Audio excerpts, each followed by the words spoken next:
benda-benda furu'iyah ni jangan kita layan. Dulu orang layan benda ni, lepas tu senyap. Sekarang ni layan balik. Bila layan benda furu'iyah ni, habis terlepas masalah ummah. Masalah ummah. Siapa tahu di bumi Mesir hari ini, bila kita sibuk layan benda furu'iyah ni, benda-benda yang berada tentang ummah yang berada di Mesir, Dr. Muhammad Mursi diliwat. Siapa tahu duduk dalam penjara diliwat. Orang tak tahu. Muslimat al-ikhwanul muslimin, orang perempuan hafizah yang ditangkap masuk dalam penjara, dirogol oleh askar Mesir yang jahat, lalu mengandung budak-budak perempuan yang muda tadi. Anak-anak tadi ni diambil, dihantar ke Israel, supaya Israel mendidik anak-anak ini menjadi askar Yahudi laknatullah. Dia kata kalau Al-Qassam boleh didik anak-anak supaya menjadi tentera bagi tentera Palestin, sekarang ni kami nak balas dendam, kami suruh askar Mesir rogol budak-budak ikhwan ni, muslimat ikhwan ni, duduk di dalam satu bilik sampai dia mengandung, ambil budak tu, bawa pergi tempat Yahudi laknatullah, didik budak tu supaya jadi askar Yahudi.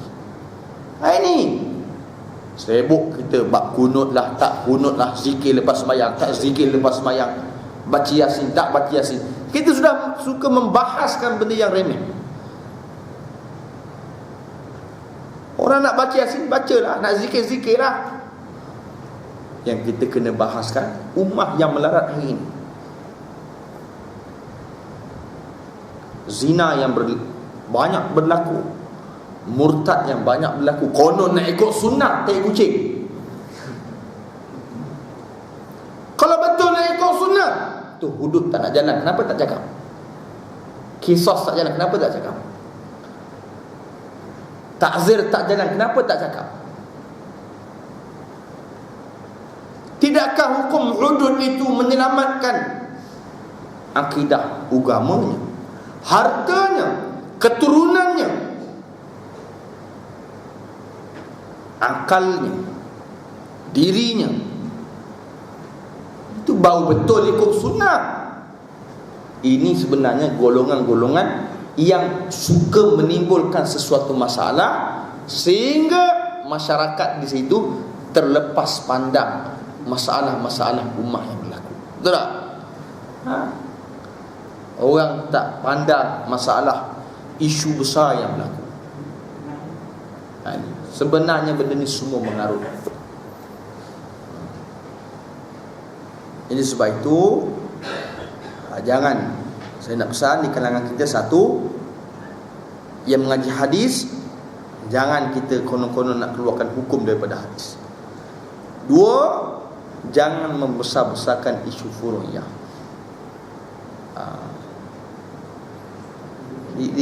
Di pandan tu banyak juga tu. Dulu dialah orang yang konon-kononnya menentang Al-Wahabi, sekarang ni dia pula jadi Al-Wahabi. Kan bangang tu. Dulu dia kata saya lah tentang Wahabi, saya kata jangan tentang sangat, biarkan mereka. Sekarang ni dia pula Wahabi. Bengong betul. Nampak? Jadi sebab itu, kalau kita orang yang cerdik, kita jangan melayan benda-benda sedemikian.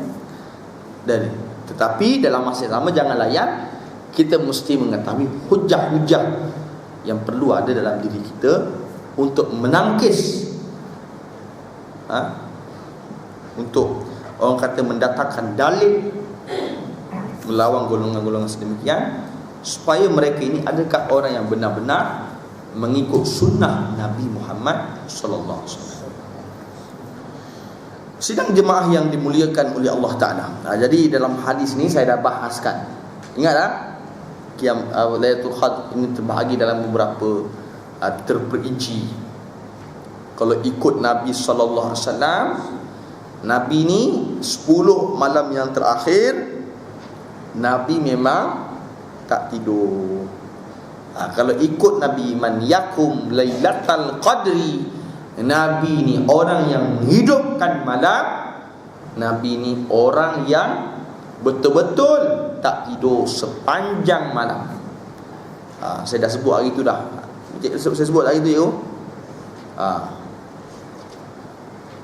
Yang kedua saya sebut hari tu pertengahan, dia tidur sekejap, kan pertengahan malam kan dia bangun. Golongan yang ketiga, dia hadir solat isyak, ba'diyah isyak, tarawih, tadarus, kemudian dia balik, kemudian sahur kan dia bangun, dia pergi datang sembahyang subuh. Maka pilihlah mana yang kita nak. Tapi di kalangan kita ambil lah, mungkin kita tak mampu macam mana yang dilakukan oleh Nabi Muhammad SAW, tapi kita ambil lah yang pertengahan. Yang tengah tadi tu, sembahyang isyak berjemaah, ba'diyah isyak, tarawih, witir, kemudian tadarus, tidur kan tengah malam kan bangun, terus sahur dan hadir sembahyang isyak, sembahyang subuh berjemaah.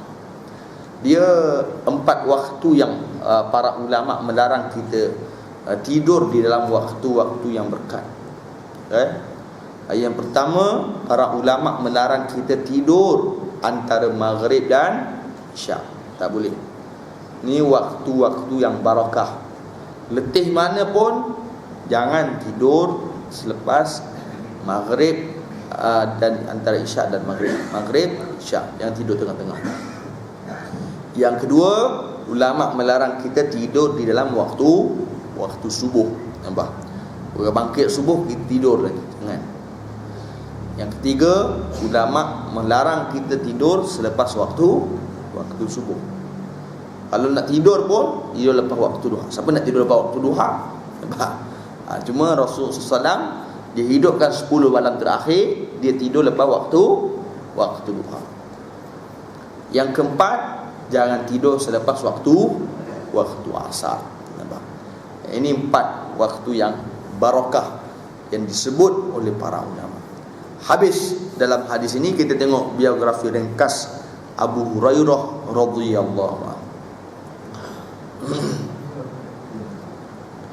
Abu Hurairah Ad-Dusi, seorang sahabat yang mulia dan hafiz Al-Quran. Bukan semua orang yang dekat dengan Nabi sallallahu alaihi wasallam ni orang yang hafiz Quran.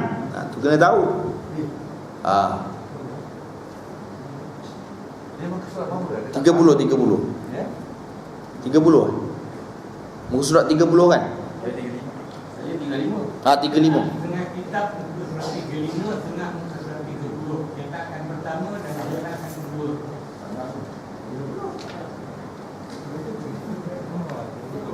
Ada dia dulu tak kan? Dia 30 tu ada dulu kan? Abu Hurairah Ad-Dusi, seorang sahabat yang mulia dan hafiz. Bukan semua sahabat ini adalah hafiz Quran. Sayyiduna Umar, dia lemah hafalannya, tetapi anaknya Abdullah bin Umar kuat hafalannya. Takkanlah Sayyidina Umar ni orang yang lemah hafalannya. Orang cakap, takkan Sayyidina Umar lemah hafalan? Bukan Sayyidina Umar saja-saja nak lemah, kerana umur yang sudah berusia. Bukan semua orang yang duduk dekat dengan Nabi ni boleh hafal Quran semua. Salah faham nanti. Nampak? Orang-orang yang kuat hafalan ialah mereka yang masih kecil, yang masih muda, yang masih remaja, yang duduk dengan Nabi SAW. Maka dia digelar sebagai dia dikenali sebagai hafiz Al-Quran. Ulama khilaf pada namanya dan nama ayahnya, antaranya Ibnu Amir, Abdullah bin Al-Iz Ibnu Ghanim, namanya Abdurrahman bin Suhur. Dan kebanyakan ulama mensahihkan yang pertama ialah Abdurrahman bin Suhur. Beliau memeluk Islam pada tahun 7 Hijrah. 7 Hijrah ni bila? 7 Hijrah ni tahun yang dipanggil Umratul Qadha. 7 Hijrah ni time dipanggil Umratul Qadha, umrah yang diqadhakan oleh Nabi sallallahu alaihi wasallam. Ibnu Ishaq berkata, sebahagian sahabat kami berkata kepadaku tentang Abu Hurairah, adalah namanya pada zaman jahiliyah ialah Abdul Syam bin Suhur. Nama dia Abdul Syam. Maksud Abdul Syam, hamba kepada matahari.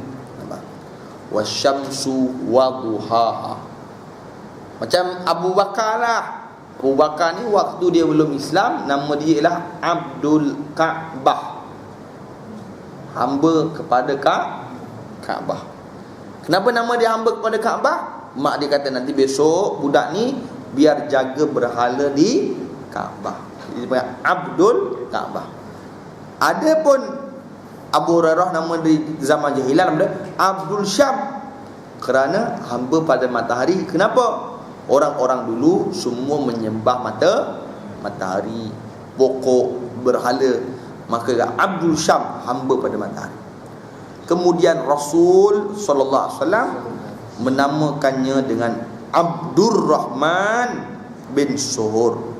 Ini Rasulullah yang beri nama dia Abdurrahman. Dan dikurniakan dengan Abu Hurairah kerana aku membawa anak kucing dalam lengan bajuku, lantas digelarku dengan Abu Hurairah. Okey, macam mana boleh masuk anak kucing dalam lengan tadi? Nampak? Pakai jubah lengan macam mana? Jadi di sana ulama menyatakan jubah-jubah yang besar yang dipakai di zaman Rasul SAW tadi, lehernya besar dan lengannya turut besar. Kalau di Saudi hari ini semua jubah-jubah yang fashion. Saudi jubah-jubah yang fashion. Jubah untuk orang gemuk macam ini, nampak? Jubah untuk orang kurus, nampak dadanya bidang macam ni kan. Jubah takut tak nampak perut boroi macam mana. Macam-macam lah. Untuk mengelakkan, nampak? Jadi nak menunjukkan jubah hari ini fashion. Nak tahu jubah macam mana yang ada di zaman Rasul sallallahu alaihi wasallam, tuan-tuan boleh tengok macam mana jubah yang dipakai oleh orang Sudan. Orang Sudan lehernya besar, lengannya besar, nampak? Boleh masuk. Orang kata kalau jubah Sudan tu boleh masuk anak kucing, boleh masuk.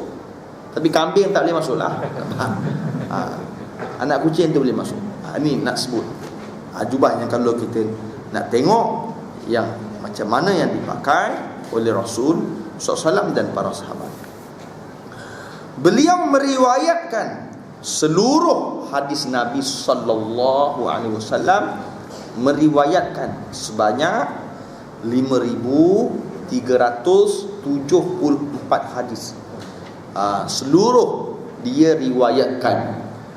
Rawahu, meriwayatkan daripada Abu Hurairah sebanyak 5,374. Kalau Imam Ahmad, dia menghafal, Ahmad bin Hanbal itu mazhab Hanbali, dia menghafal sebanyak berapa? 1 juta hadis Nabi sallallahu alaihi wasallam. Sebab tu saya sebut ulama-ulama ni hebat. Kita tak boleh condemn dia. Nak bezakan kita dengan dia, jauh jelak lah. Nampak? Kemudian Al-Hafiz meriwayatkan, sebab dinamakan Abu Hurairah kerana Beliau bekerja sebagai pengembala kambing dan mempunyai seekor anak kucing. Apabila waktu malam, beliau meletakkan di atas pokok dan diambil di siang hari, akan mengambilnya untuk bermain. Antara wasiat Rasul sallallahu alaihi wasallam kepada Abu Hurairah ialah pada malam hari Jumaat, Abu Hurairah diwasiatkan bersegera menunaikan solat Jumaat.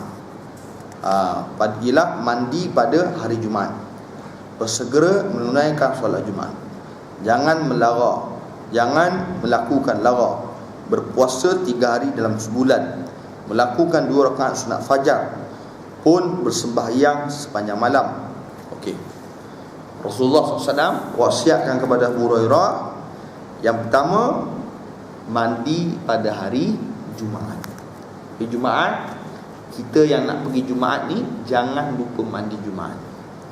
Saya kerja tak boleh, nak balik lagi, nak mandi lagi. Tempat kerja saya dengan rumah 25 minit. Takkan nak balik mandi pula? Tak perlu. Nak pergi sembahyang subuh kan, nak keluar sembahyang subuh, mandilah sunat Jumaat terus. Mandi sunat Jumaat cukup meratakan air di kepala dan badan. Nampak? Rasa badan kena air, kepala kena air, kita niat mandi sunat Jumaat, dah cukup. Lain kita mandi sunat ihram. Mandi sunat ihram ini kal janabah, macam kita mandi junub. Kita mandi rata seluruh badan. Adapun mandi Jumaat ini cukup rasa air di kepala dan badan, niat mandi Jumaat. Tak apa. Rugi kita yang hidup pada hari Jumaat, hadir solat Jumaat tapi tak mandi Jumaat. Nampak? Macam Sayyiduna Umar tengah khutbah, datang Sayyiduna Uthman. Kan saya sebut hari itu, saya cerita hari itu, lewat datang. Kenapa lambat? Datang dengan jubah kusut masai. Ada hal, dia kata. Mandi Jumaat tak? Tak mandi. Pakai wangi-wangian tak? Tak pakai. Kata Umar, rugi kamu. Hari ini Jumaat, datang lewat, mandi tidak, wangi-wangian tak pakai. Sayyidina Umar, dia sound terus. Sayyidina Osman tengah khutbah di khalayak ramai. Mengajuk tak Sayyidina Osman? Mengajuk ke tak mengajuk? Mengajuk tak? Kalau nak tahu mengajuk, tanya Haji Hussein. Mengajuk tak? Jadi sebab itu kita tak boleh mengajuk dengan rumah Allah Ta'ala. Mengajuk dengan makhluk tak jadi apa.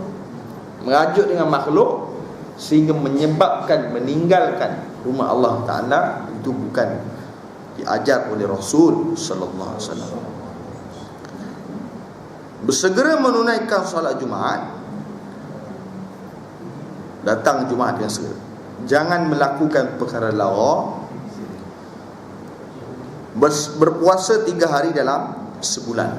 Hari putih 13, 14 dan 15.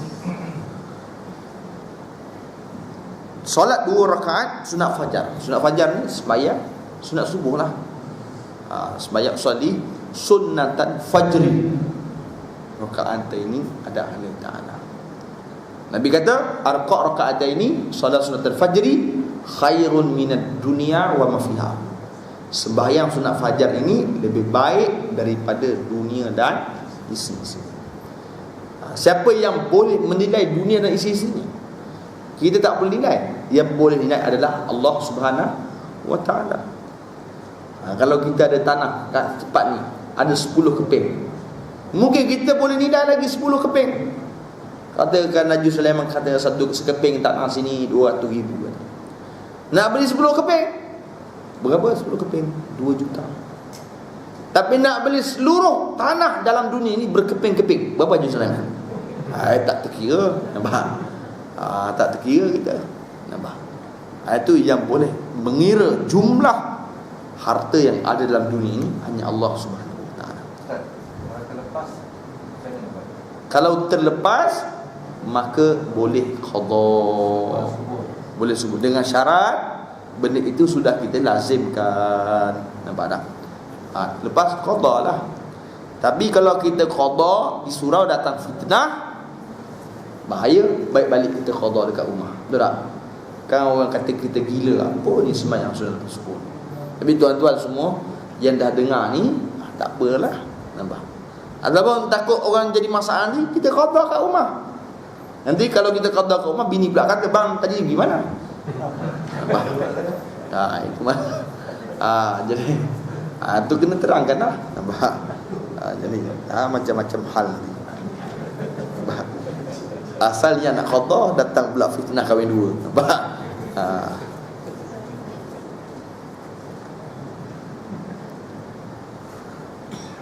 Meninggal pada tahun 57 Hijrah, ada yang mengatakan 58 Hijrah, pada tahun 59 Hijrah, berusia 78 tahun. Nampak? Panjang umurnya. InsyaAllah pada akan datang kita akan sambung dalam fiqh dan faedah hadis, insya-Allah.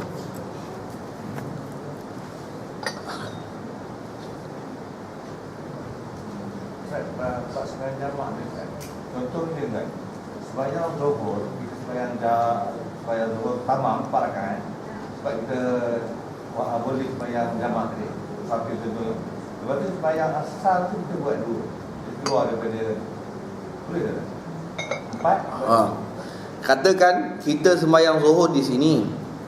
Lagi sembahyang zuhur di sini. Lepas zuhur kan kita keluar pergi Melaka kata. Sampai di Melaka waktu asar. Kita sembahyang asar tadi bukan sembahyang asar 4 rakaat, tetapi sembahyang asar hanya 2 rakaat. Itu kita jamak selepas daripada waktu zuhur. Ada jamak yang dia jamak semata-mata. Jamak tanpa dikosarkan. Jamak tanpa dikosarkan seumpama orang yang melakukan ibadah haji.